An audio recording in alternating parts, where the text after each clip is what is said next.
Dr. Anna Lembke is the head of addiction medicine at Stanford University, and she's the author of the New York Times best-selling book called Dopamine Nation.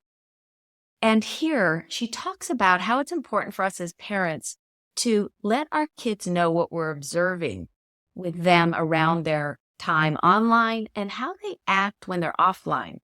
We lose the ability to objectively observe ourselves when we're using an addictive substance or behavior. When we reflect back to teens what we observe, and we do that in a calm, and measured way, at a point in time when they can actually hear it, I think it can be very helpful. So that feedback from others, they're not necessarily going to change the behavior in the moment or agree with us, or they're not going to necessarily go, oh, aha, now I'm going to get off of Snapchat. It's not like that, but the cumulative effect over time of us reflecting that back to them, I think it does eventually go in and have some kind of impact.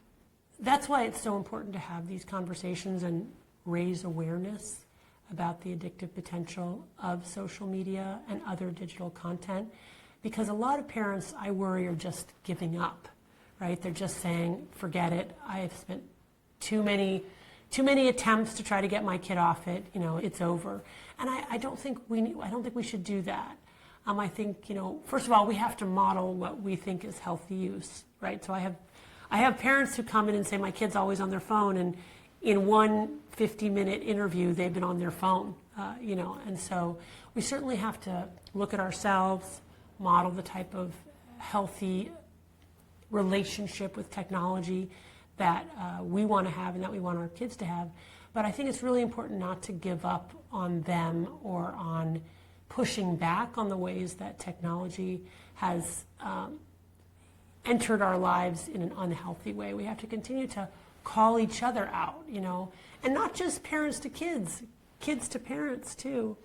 Like a couple of weeks ago, my daughter came up to me and she said, Mom, you're always on YouTube now. And I immediately defensively responded, that's not true. I'm not always on YouTube. It's maybe half an hour a day. And I don't even really know what I was watching. Who knows? I'm sure it was completely, useless. But so I just reflexively said, that's not true. And she went away. And of course, then I had to think about it. And I thought to myself, am I always on YouTube now? So what I did was what I encourage my patients to do. I did what's called the 7-day timeline follow back method, where I said, okay, how long have I been on YouTube today? How long do I estimate I was on yesterday? How about the day before that, the day before that?